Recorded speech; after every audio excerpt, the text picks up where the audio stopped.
আমাদের মাদ্রাসার গ্যাস নাই। আমাদের হাজারীবাগে জাউচর 55 ওয়ার্ডে আজকে কদিন গ্যাস নাই, গ্যাসের সমস্যা। এর জন্যে আলহামদুলিল্লাহ আমাদের মাদ্রাসা যে ছাদ রয়েছে, এই 4 তলা ছাদের ফাঁক চলতেছে, আপনারা দেখতে পাচ্ছেন।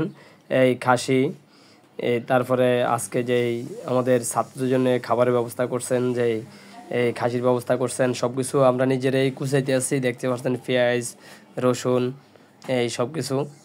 তো এই আল্লাহর রহমতে আপনারা জানেন, এই আপনারা যত একটু ভালোভাবে ইনশাল্লাহ আমাদের মাদ্রাসায় সহযোগিতা করবেন। এই দেখছেন কত, এই যে বড় একটা খাসি। তো এই আপনারা যত ভালো একটু সহযোগিতার হাত বাড়িয়ে দিবেন, সহযোগিতা করবেন, ইনশাল্লাহ আমরা ছাত্রদেরকে তত একটু ভালো ভালো খাওয়াইতে পারবো। আর আপনারা তো জানেন আমাদের এখানে একবারে এতিম, অসহায়, গরিব বাচ্চারা পড়াশোনা করে। তো এদের খানা, থাকা, জামা কাপড় সহকারে শুধুই একমাত্র আপনাদের দান অনুদান এবং আপনাদের সহযোগিতার উৎসে আর কি মাদ্রাসার পক্ষ থেকে ব্যবস্থা করা হয়।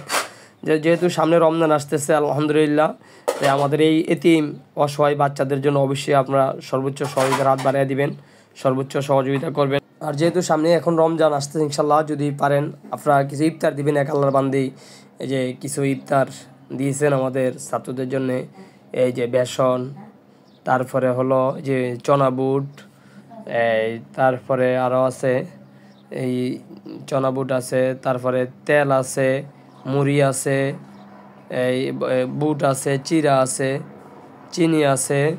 তো এই আপনারা চাইলেও এরকম আমাদের কিছু ইফতারের ব্যবস্থা করতে পারেন। তো আপনারাই যত একটু ভালোভাবে সহযোগিতার হাত বাড়িয়ে দিবেন ইনশাল্লাহ, তো আমাদের এতিম অসহায় বাচ্চারা আর কি একটু ভালো খাইতে পারবে। এরা তো ফার্স্ট তো নামাজ পড়ে, সবসময় আপনাদের জন্যই দোয়া করে, কোরআন। তো আপনারা চাইবেন সর্বোচ্চ সহযোগিতার হাত বাড়িয়ে দেওয়ার জন্যে, এবং আপনাদের আত্মীয় স্বজন, পরিবার পরিজন এই সবার কাছে ভিডিওটা ছড়িয়ে দিবেন, যেন তারা ভিডিওটা দেখে আমাদের এতিম অসহায় বাচ্চাদের জন্য একবার একটু ভালো খাবারের ব্যবস্থা করতে পারে, ভালো একটু দান অনুদান করতে পারে অবশ্যই।